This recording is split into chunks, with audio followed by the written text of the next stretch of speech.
Hello everybody, my name is Paolo Ceccarelli. I am the chairholder of the UNESCO Chair, Urban and Regional Planning for Local Sustainable Development at the University of Ferrara.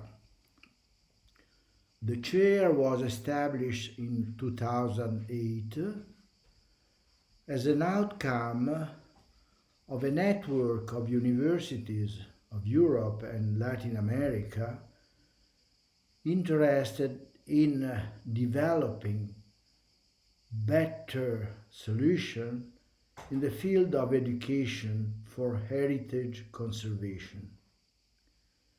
9 universities participated in the network called Patrimonio y Proyecto. For several years, the chair took care of a number of activities in different countries of Latin America, Mexico, Chile, Ecuador, Argentina, Brazil, and Uruguay.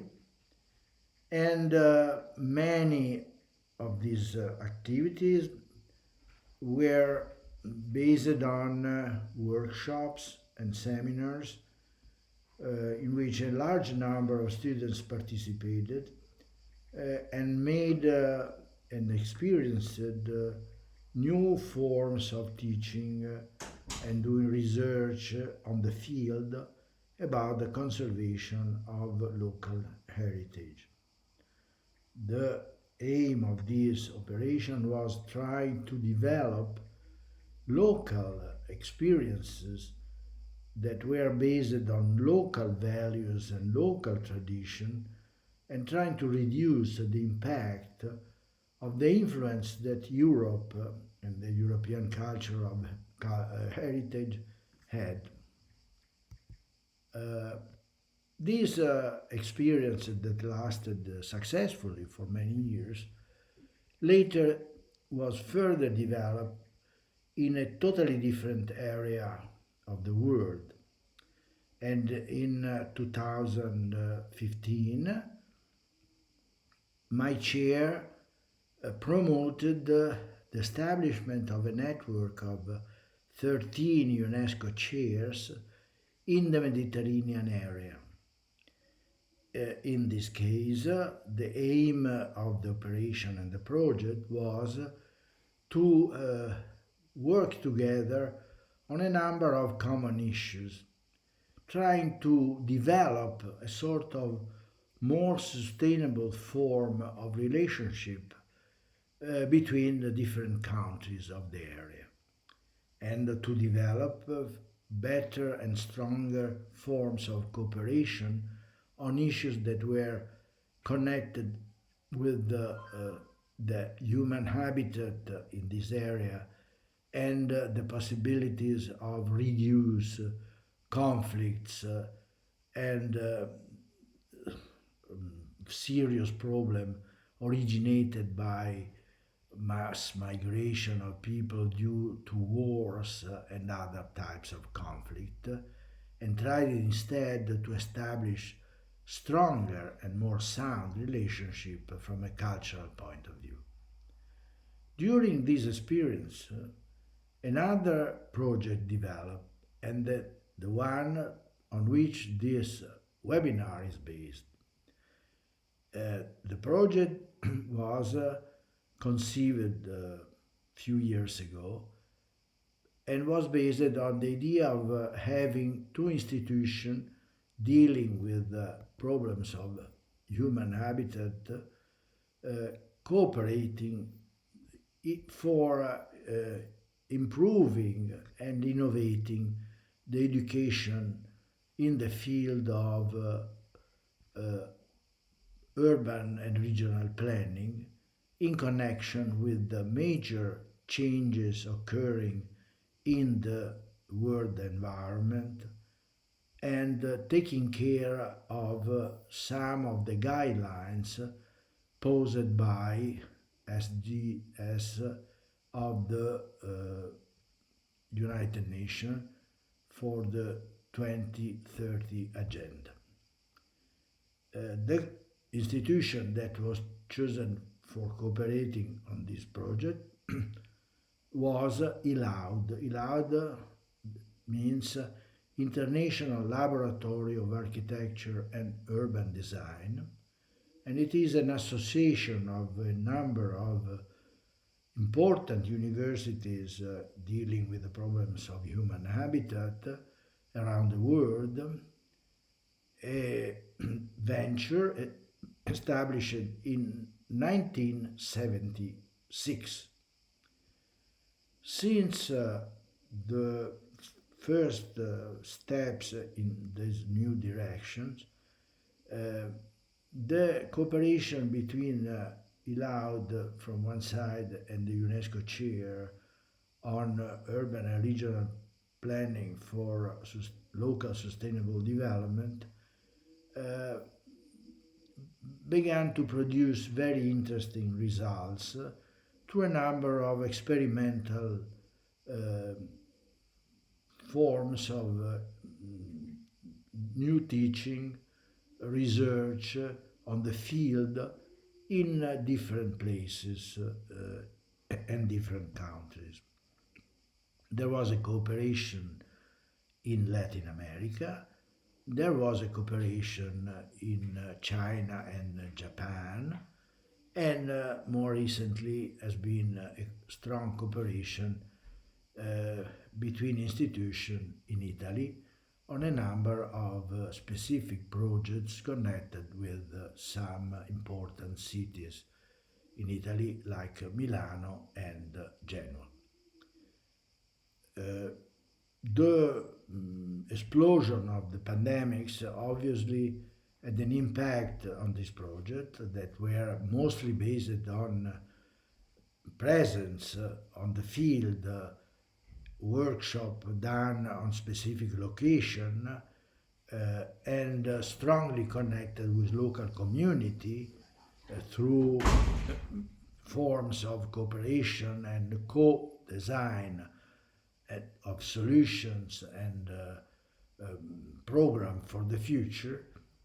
And because of that, there was an effort for trying to renew many assumptions that were both theoretical and methodological in order to begin to apply them in a sort of a number of experimental cases and to develop from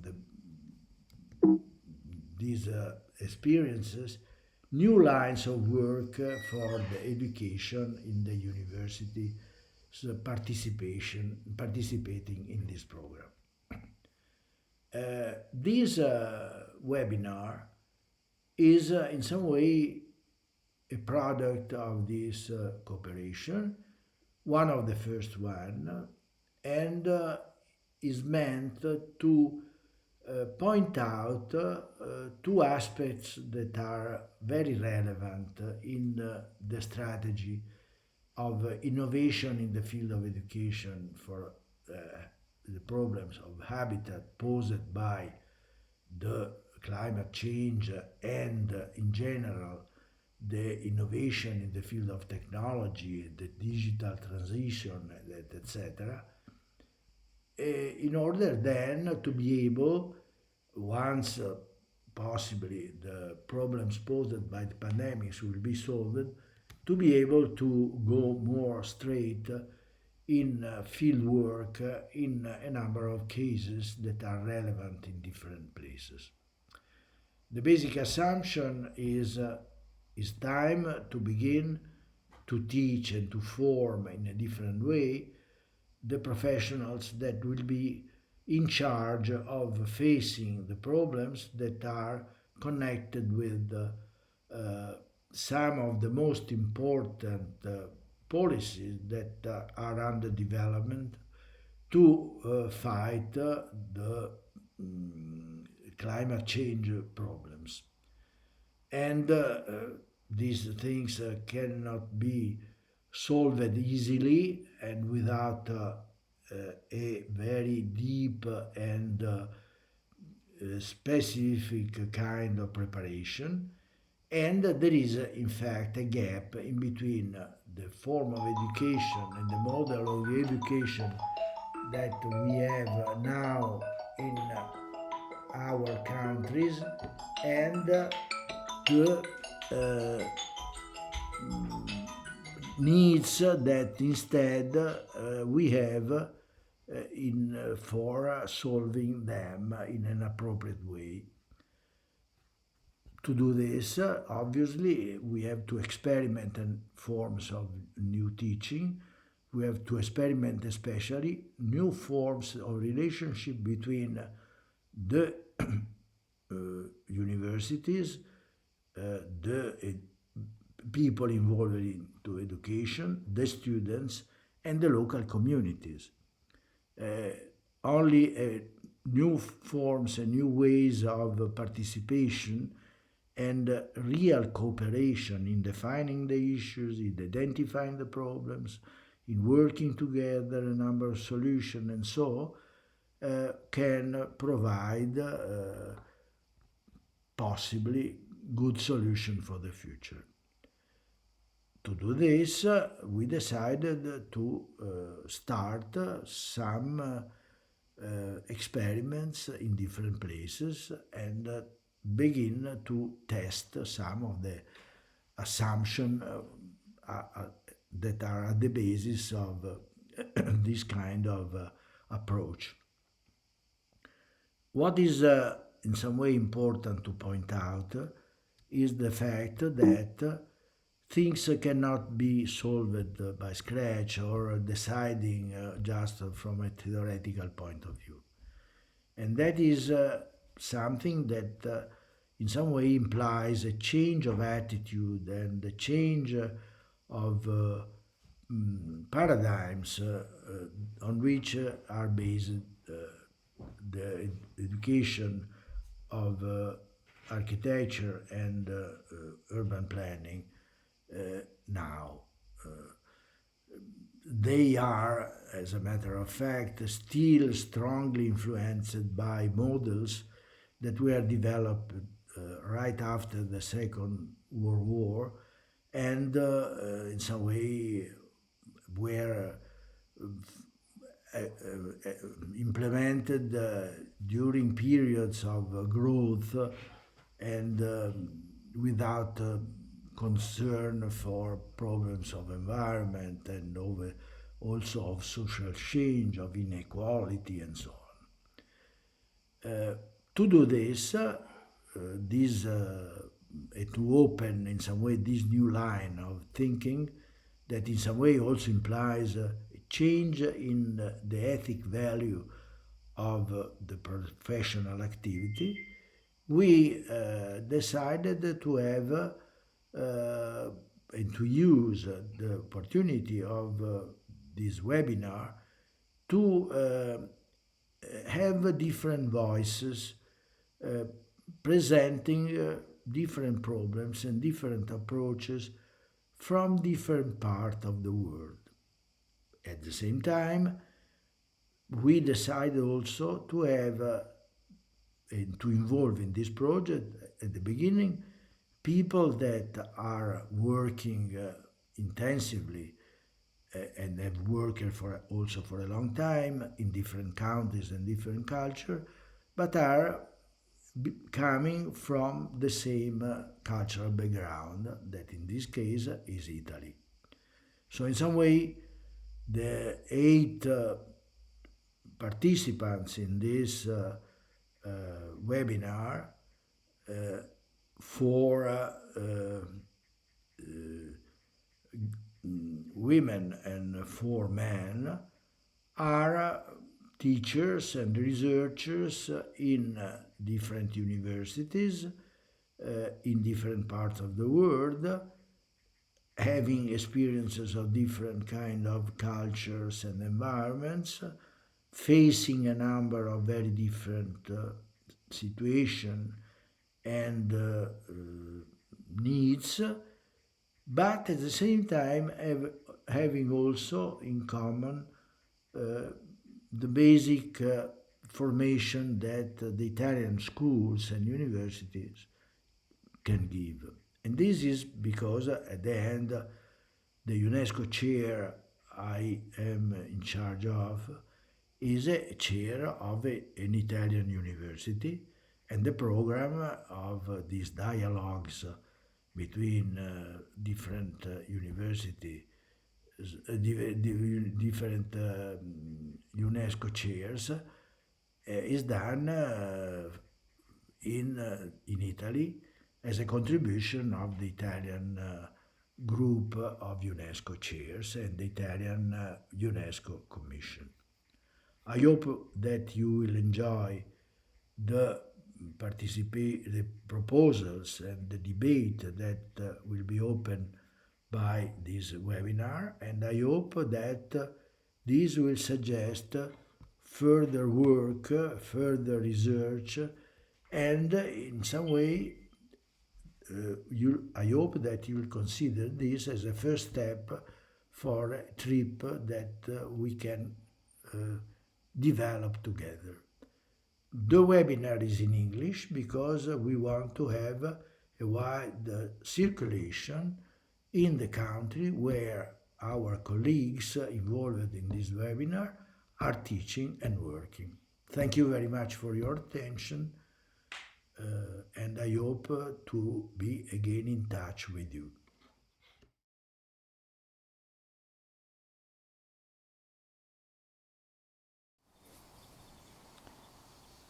We have been asked to reflect on pedagogy and how to train architects and planners for sustainability, given the complex challenges that we are facing in recent decades and also very recently, not just the usual traditional problems that we are now aware of, the social disparities and the great environmental challenges, climate change that we are living, but also the pandemic that has affected our lives so deeply, which has shown also a problem of, in a way, effective governance and how, let's say, the power system is capable to interact with the civil society, with communities, to come up with suitable, sort of resilient solutions for what we are living nowadays. So in light of all these problems, we are here to reflect on how we can innovate our programs, so to being able to give answers or to provide at least important or meaningful questions to try at least to solve those problems. And I'm discussing this exactly now that in few days, in few weeks actually, there will be a new publication out there on the result of a EU-funded project, Cost Action Intrepid on Interdisciplinarity in Urban Studies. The book is Enabling the City, Interdisciplinarity and Transdisciplinarity Encounters in Research and Practice, where I have contributed with a chapter of this book on an experience of scenario planning and participation in the south of Italy, in Calabria. And also, in few days, we are approaching a new workshop. Actually, we call it an immersive week in the context of Dergano in Milan, where we are trying to work with local communities to understand actually how the pandemic has impacted their life and what we can learn from that and how we can move forward. Both experiences, actually, the first one was co-organized with ILAUD, while this one in Dergano is actually promoted by ILAUD, the International Laboratory of Architecture and Urban Design. And in both cases, actually, there has been emphasis, in the tradition of ILAUD, on the co-production of knowledge with local communities, an emphasis actually on going beyond our disciplinary field, on trying to going beyond our academic boundary. This has been a traditional trait of ILAUD in setting up these workshops, and this has been, in a way, I would say, also becoming the norm for many actually other activities, experiences that are flourishing all over the world, showing that there is a real interest in this sense from academic scholars, practitioners, young graduates, PhD students and master students, so to have more meaningful co-productive experiences when it comes to deal with cities, with the built environment, and so on.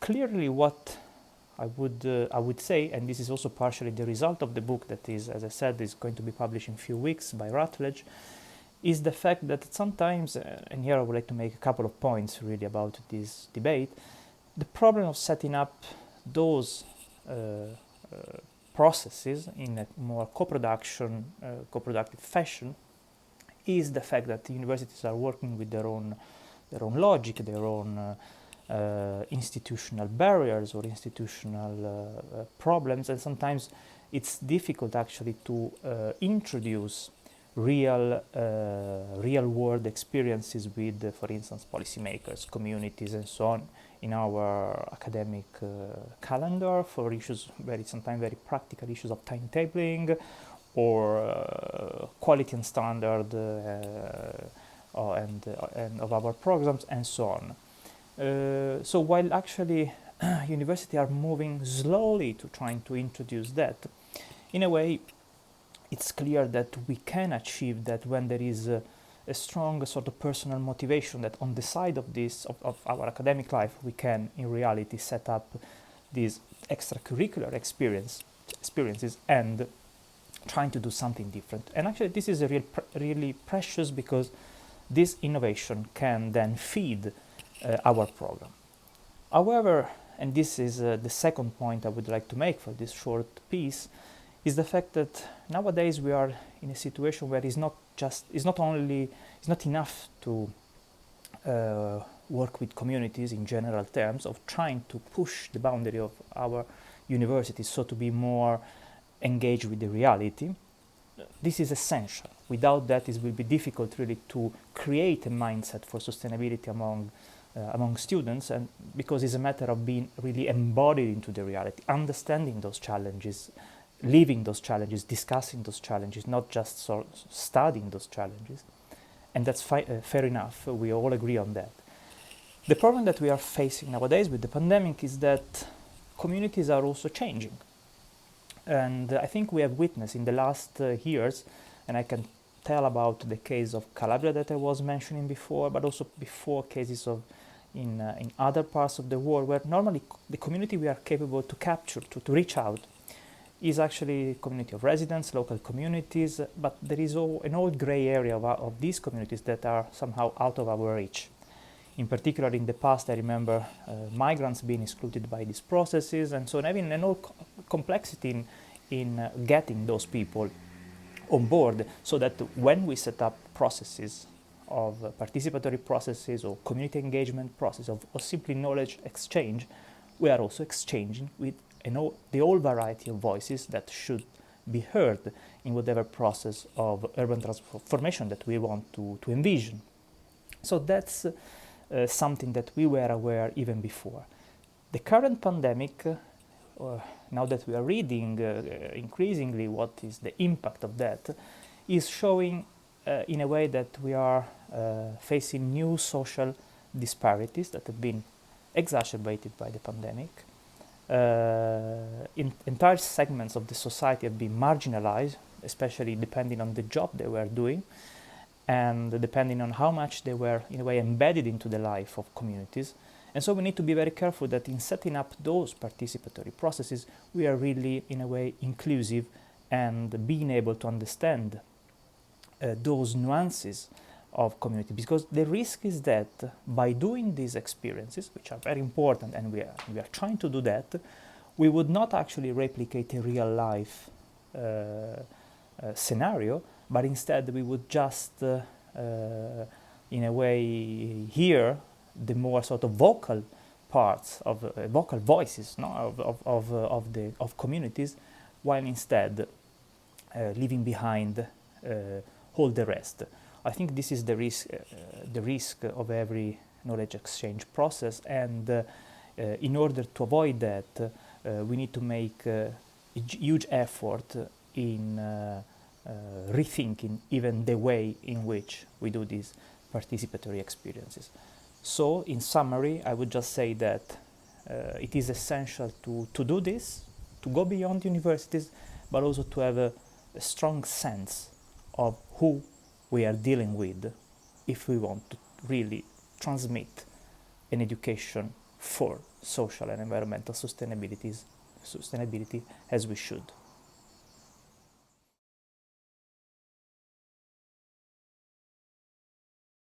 Hi, it's Francesca here, now speaking from Torino.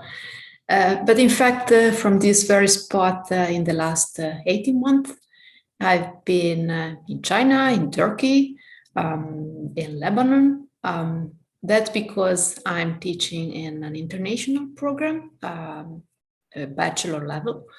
So my students who are officially enrolled at Politecnico di Torino are in fact coming from a number of countries, and because of the difficulties of traveling in the last few months, they were connecting from home. So we had an incredible amount of issues related with technologies, but more than that, what was extremely interesting was that we were working on very mundane issues of a relatively small town in the northern part of Italy. And all over us, the world was changing. So it was challenging to maintain attention focus. And for a number of reasons, I have to say, I've been thinking on the difficulties. I would say I've been reflecting more on the difficulties that we encounter when we try to discuss rather complex issues with the people who have such an incredible diversity in their background that it is needed for us to find, let's say, common language. And this means in many cases that we have to deal with complex issues, but at the same time, complex issues have to be explained in plain language. We have to work out the very meaning of simplification, yet retaining the specificity of the places we're talking about. So I think that one of the biggest challenge in our time is to convey the diversity, which is also the richness of the world in which we are working. And at the same time, we have to reassure students that understanding diversity does not limit their capacity to think in transformative terms. This, I think, is on the one hand the challenge, and on the other hand, the extraordinary experience of teaching to international students when they come full of expectation to attend courses in our school in Italy. I think that one of the ways for helping students to understand that even if they are attending a school in Italy or generally in Europe, it is not because we want to teach them the good thing that we have been designing or implementing in European cities only. More and more, I think that we are learning from each other the possibilities of studying cases from the world over, learning from good practices, experiments even, in terms of implementation, in terms of means of design, that we are learning from unexpected places, or let's say places that until a few years ago were not very visible on the implicit maps from which we frequently expect to learn good things, is something that we should try as much as possible to reflect in the way we are training our student. And something that worked pretty well for, well, possibly not student in the very first year, but already in their final year of the bachelor program, when they can discover that they can share experiences from their home country, and other students as well as teachers and tutors are very much interested in getting more from what they know in their own personal terms. They are much more engaged. So this really help in guiding architects to be, designers to be, in developing their own way of benefiting from experiences they encounter during their academic preparation. And this will make whatever the career they pursue, will make students unique. Because I think this is one of the inherent contradiction of our world. It is relatively easy for students with different experiences, even different expectations, to study exactly in the same universities or in universities that are rather similar. But at the same time, what they would like to achieve is to become unique in the kind of toolkit they are developing. So understanding that their own diversity can help in diversifying what they are learning, I think is one of the directions we should work with. And at the same time, this is a continuous tension, I would say. I don't like to speak about, to use the term, I don't like to use the term opposition. But at the same time, I think it is very helpful if we can retain the specificity of learning also about the detail of, for example, implementation of a specific design project or some techniques that are common norm in the place we are studying. Because I think we do not have to simplify too much in the direction of making our learning opportunities superficial. This is the thing we should try to avoid as much as possible. Quite hard to have self-sufficient way of supporting continuous innovation and in teaching. I think that one of the element I've been struggling with in my experience that brought me from a relatively small university in Ferrara to Italy again, to studying in France for a short period and then teaching and doing research work in China for a number of years before moving back to Italy. I think that the enthusiasm of teachers and tutors is the most reliable force for innovation.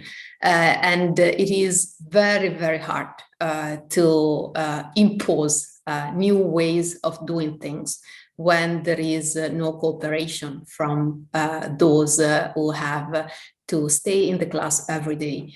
So I think one of the greatest way of reinforcing each other is sharing our own experience.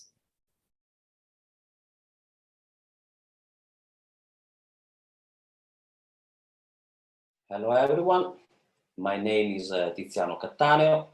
I'm architect and I am now holding a double affiliation as a professor at Tongji University College of Design and Innovation and in Italy as a researcher at University of Pavia at the Department of Civil Engineering and Architecture.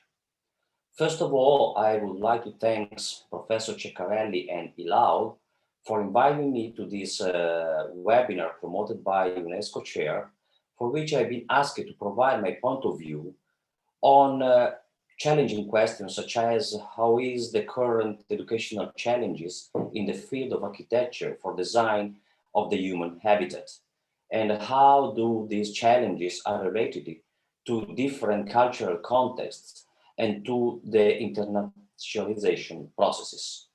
Those, as I said, are challenging questions of which I think nobody has really solution, but on which we should have clearly in mind approaches and possible strategies.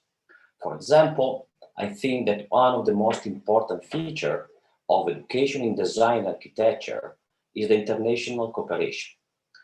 On one hand, it is already well known that the idea of a cross-cultural collaborative working activity can redefine students' way of thinking and encourage them to develop an original point of view about design devoted to the design of a sustainable way of living. However, I think indeed that fundamental condition to generate an education in sustainability is the creation and implementation of international exchange programs which will sure benefit students and the researchers and teachers from different cultural contexts. In fact, nowadays problems facing our planet and our cities, such as climate change, globalizations, technology, urbanization, involve our discipline as both designers and designers educators at both local and global level. That is to say that the action that we apply in one country can have consequences also in other parts of the world. International collaborative learning may support students' expertise, reorient their view of design, and open up to an holistic approach to the contemporary design challenges in terms of social, economic, and environment sustainability. Overall, the practical learning activity, for example, in the joint design studios, should promote the exploration of alternative solutions based on varied levels of information and inputs elaborated by the student coming from diverse educational and cultural background. The cross-cultural and multidisciplinary collaboration will allow and encourage the student to obtain diverging ideas for innovative design solutions, which I think one of the key points of learning and the education in architecture is to be able to create a different point of view and diverse point of view. Moreover, I think that the teaching methods and the pedagogy models should be structured according to an issue finding mode rather than a strict problem solving mode. That is to say, finding problem through the observation and understanding of the real phenomenon in order to apply synergetic systematic approaches to foster new perspective and paradigmatic solutions. In fact, understanding, I think, is the first step toward finding solutions that will lead to change, and design can advance if inspired by the observation of everyday life and natural phenomena. I think the activities of ILAUD are already oriented toward this direction, and I think this trend could be and should be implemented more and more. According to this framework, since 10 years, I have been teaching between Italy and China, and I have been recently coordinated an international joint design studio with the participation of students and professors from different countries, such as China, Italy, Spain, and Mexico. The result can be seen at the website jointdesignstudio.org, and the activity developed during this international joint design studio have been inspired by the above mentioned actions. In conclusion, rooted on the legacy of those experiences, my vision for education and design, whatever it is, architectural design, urban design, landscape design, can be summarized according to the following three positions. Build a more diverse international teaching team and keeping international exchanges relevant and fundamental for the academia. Second, establish new program of international cooperation beyond the already existing double degrees, also by combination of scientific research and innovative research-based teaching approach. Continue to deepen cooperation among academia, university, and various international and national bodies at local and global level to bring students out of the border of academia itself. Thank you for inviting me, and thank you for listening.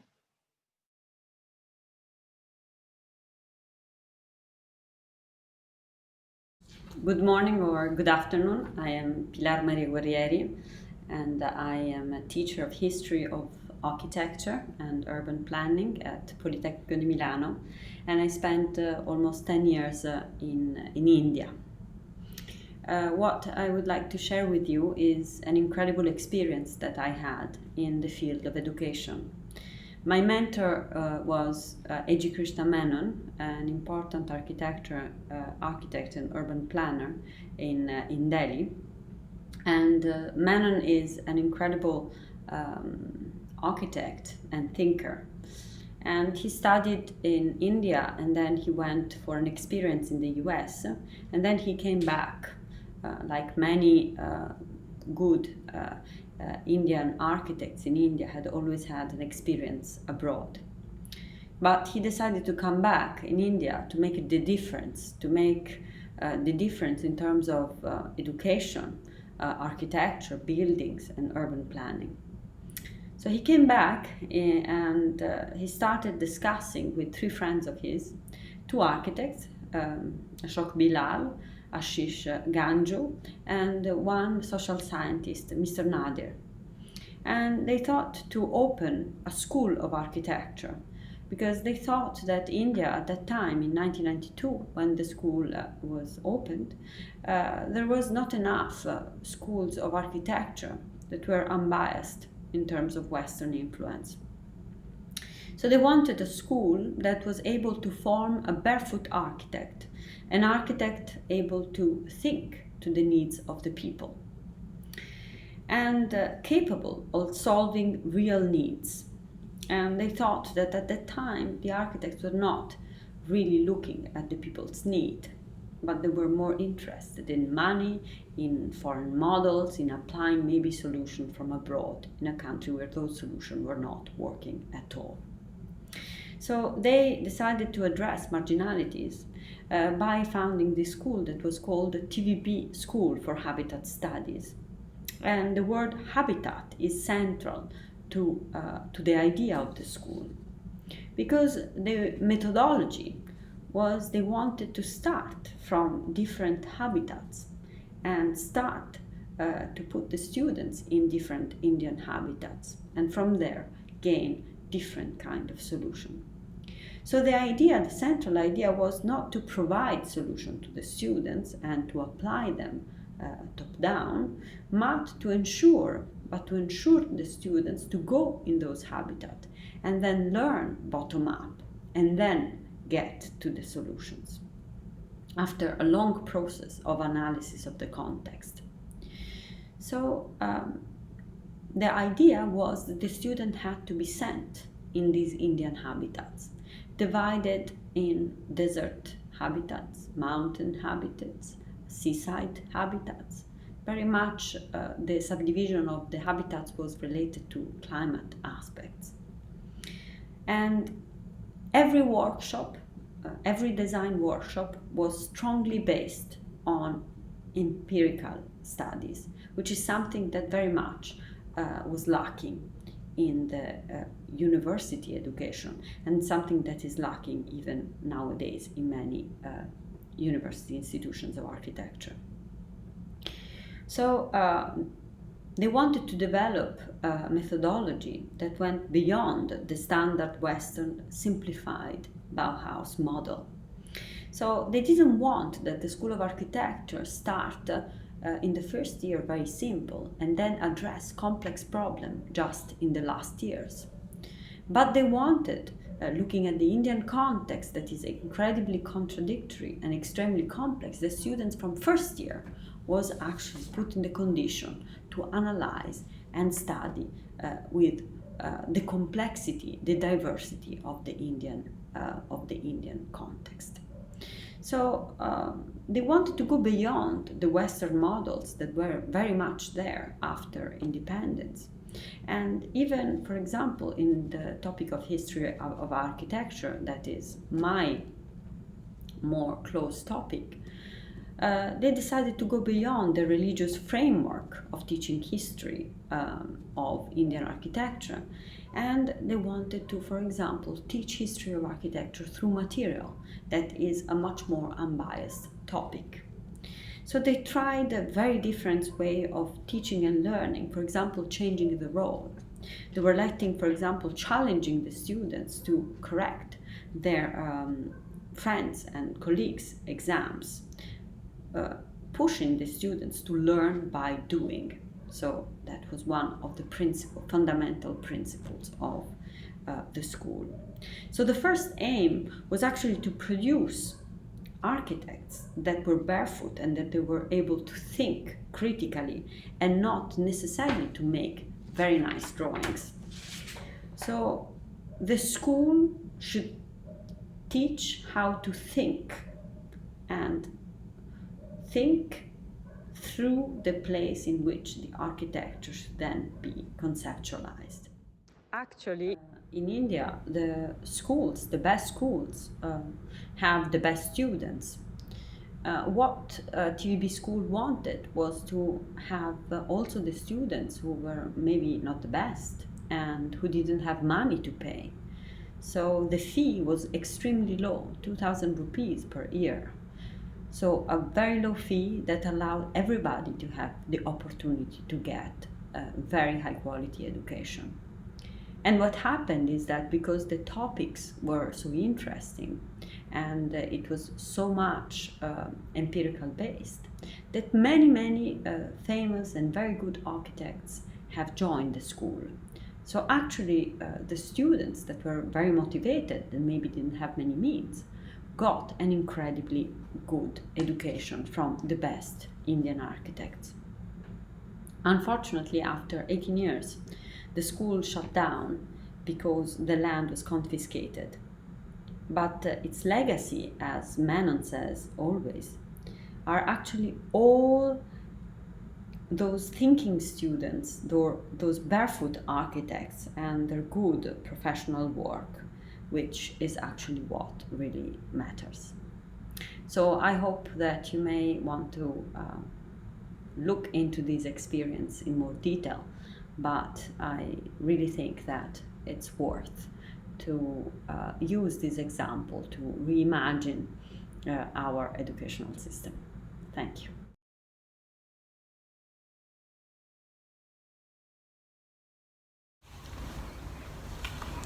Hello, my name is Toma Berlanda and I'm Professor of Architecture at the University of Cape Town in South Africa. Thanks to the UNESCO Chair on Urban and Regional Planning for a Local Sustainable Development for the invitation to contribute to this video and the specific webinar titled From the Cities of the World. I'd like to offer a few remarks on terms of what is the educational challenge to design human habitats. And particularly when looking at the world from Cape Town, South Africa, Sub-Saharan Africa, the African continent, it is undeniable that one of the biggest elements in which the education of architects and planners suffers from a colonial legacy.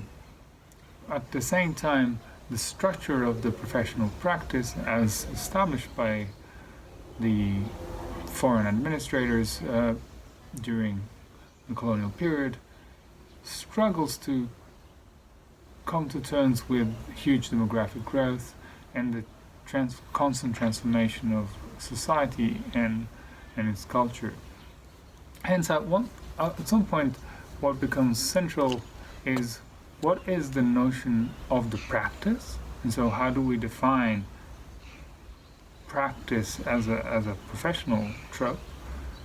And the second part is how does the definition that we can imagine for practice and profession interact with a plurality of cultures and societies. And I think climate change and its lens in terms of sustainability and the awareness that we live in the Anthropocene brings to the fore a number of issues which can be tackled under one specific lens that I'd like to offer today, which is the one of heritage. I mean, we tend to identify heritage as something that belongs to the past, as something that lives in old artifacts, such as cultural landscapes, stones, vestiges of societies which are long gone.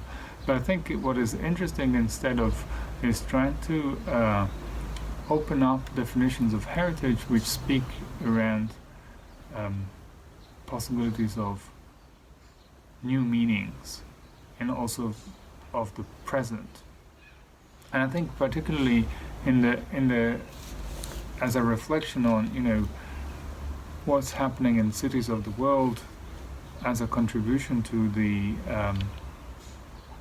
educational challenge, I think that if one were to use the lens of heritage as a cross-disciplinary and cross-professional denominator that would bring together, say, archaeology, humanities, arts, planning, architecture, landscape, African studies, one would be able to train, educate, and produce research that would speak to a really sustainable future, in as much it is derived from a new reading of the past, mediated by a different appreciation of the present. And by this I mean, if one challenges perceived, previous categories, both geographical, what are the borders, and historical, how does one describe his history beyond the linear timeline of what happened, over the last thousands of years, and is able instead to follow more nomadic, more sporadic, more episode-based events and connect dots as a constant flow, then one is able, I think, to offer new interpretations to what can be understood as being heritage, whilst at the same time laboring towards educational propositions that will enable graduates, and hence a new generation of professionals and practitioners, to imagine a different world. Otherwise, I think that the risk is that the replication of models which are largely capital driven, so where the market influence of capitalism has trumped all other forms of barriers and borders, will become the only model. And outside, ideological divisions. And hence, as a summary, I really would like to go back and suggest that this question of trying to imagine workshops, field works, where one rediscovers issues of heritage that can be linked, for instance, to, yes, old monuments, but also giving the necessary heritage status to abandoned pieces of infrastructure, say railways, or power stations, or other tangible artifacts that have scarred the last 100 years of colonial and post-colonial life in sub-Saharan Africa. I think that there is the chance to really imagine then urban fabrics, given that there is a certain overlay between the fact that the interventions happen in urban areas or not. And so to imagine new cities, new urban fabrics that come up as a result of a new interpretation of the plurality of cultures and societies that inhabit these territories.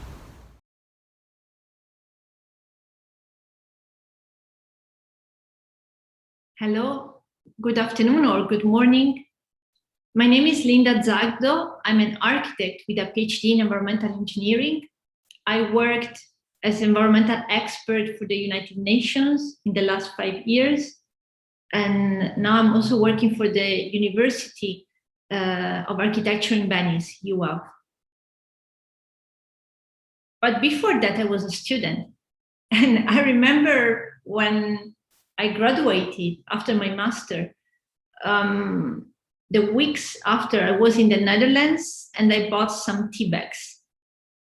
I remember in the evening, I was preparing myself a cup of tea and I was just reading the packaging and there was this thing saying, what can I do for you? And then all the potential benefits provided by the tea were listed. And I remember that the question struck me and I thought, what can I do for you? Well, not for the tea bag, of course, but for the society, being a young architect. And of course, that opened a big box of questions. Like, what can an architect do? And what does an architect know? And what do people know about what an architect can do? Because most of the times, the number of disciplines or fields that somehow may represent some room for an architect to say or do something do not match with what people expect that an architect can do. But even more important, what is the difference between what a student in architectural studies knows and what a professional, an architect, knows? And to which extent it is a university's responsibility? Well, of course, knowing things and knowing how to do things is different. And the COVID situation exacerbated this a bit. At the beginning, we had the feeling that we could access a huge amount of online courses and learn whatever, absorbing information 24 hours a day, which is true to some extent.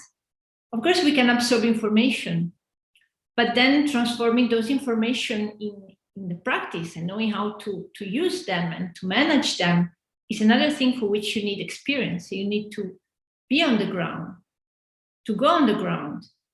And as an architect, this is extremely important.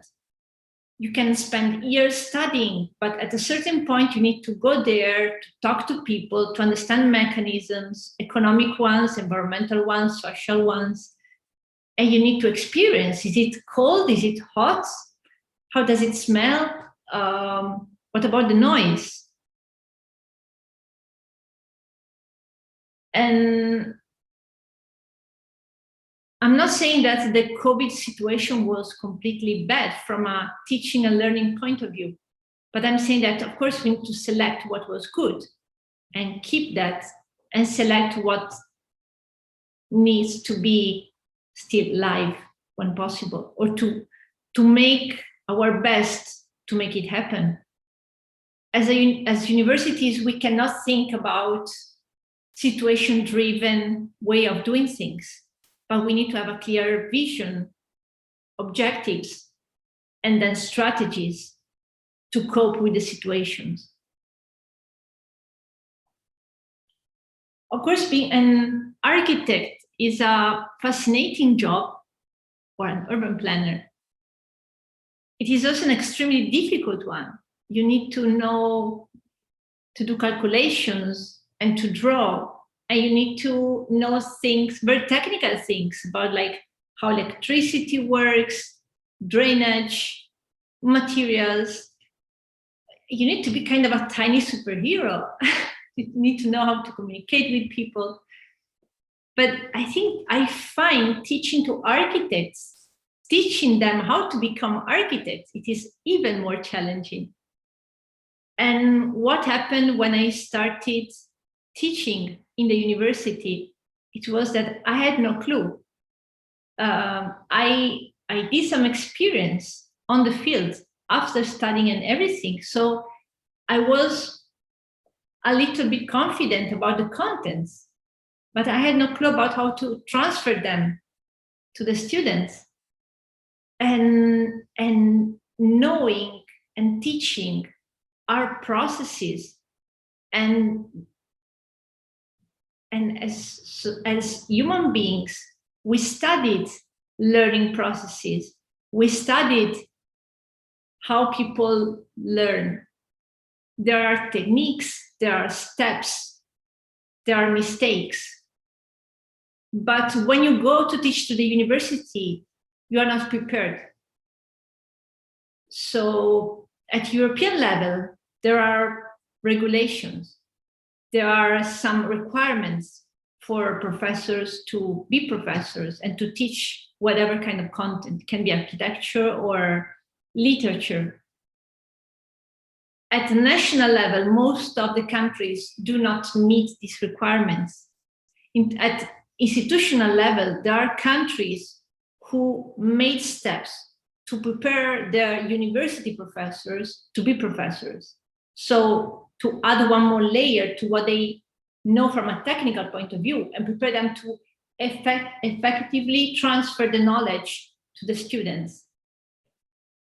So there are frameworks in some countries, but like Spain, Great Britain, Norway, but most of the countries do not have these things in a structured way. So we think a lot about what to teach, which are the important disciplines and subjects, and what are the most advanced pieces of knowledge. But how can we transfer this to students if we don't know, we're not prepared on the basis about transferring knowledge? Of course, it's not only about institutions. As human beings, as individuals, we can do something. And also by aggregating ourselves, we can do something.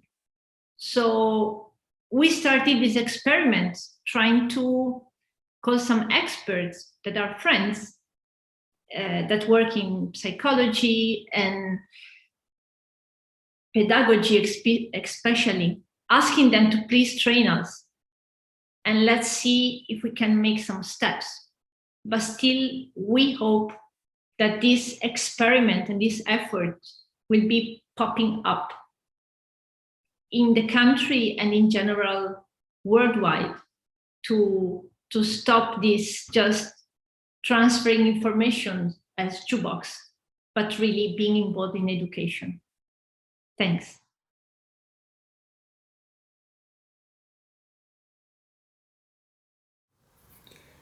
Good afternoon, everyone. My name is Piero Sassi, and I'm a wissenschaftlicher Mitarbeiter, that means a research associate at the Bauhaus-Universität Weimar in Germany. This one is the last and also regarding the time the longest station on my academic way. An academic way that I've started in Italy and in Denmark, where I've studied architecture and urbanism at the Università degli Studi di Ferrara in Italy and at the Royal Danish Academy of Fine Arts in Copenhagen in Denmark.